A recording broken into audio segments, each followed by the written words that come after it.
अस्सलाम वालेकुम वरहमतुल्लाहि वबरकातुहू। इस्लाम एक हकीकत है चैनल में आपको खुश आमदीद कहता हूँ। उम्मीद करता हूँ कि आप तमाम लोग खैर व आफियत से होंगे, खुश और खुरम होंगे। दुआ है अल्लाह तबारक व तआला आप तमाम को खुशियाँ अता फ़रमाए, सेहत व तंदुरुस्ती वाली, खैर व आफियत वाली लंबी ज़िंदगी अता फ़रमाए, आमीन।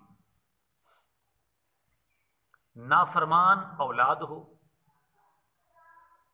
या शोहर या बीवी, इन तीनों में से आप जिसको चाहें राह रास्त पर ला सकते हैं इस अमल के ज़रिए।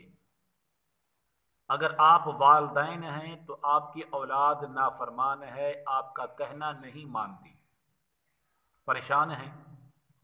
औलाद को राह रास्त पर लाने के लिए ये अमल करें।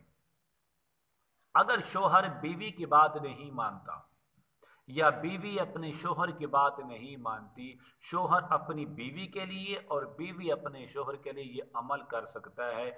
बहुत आसान है, मुजर्रब शुदा अमल है।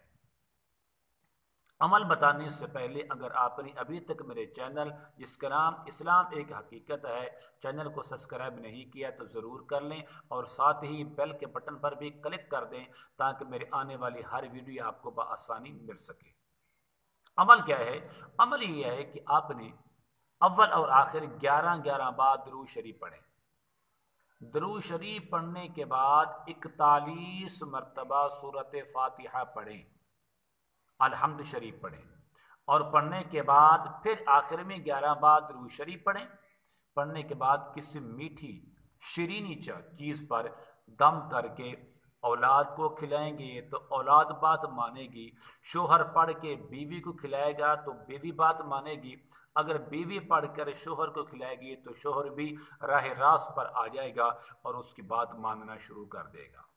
बहुत ही मुजर्रब अमल है, बहुत ही आसान अमल है। ज़रूर इस वीडियो को शेयर करें, ख़ुद भी अमल करें। अस्सलामु अलैकुम वरहमतुल्लाहि वबरकातुहू।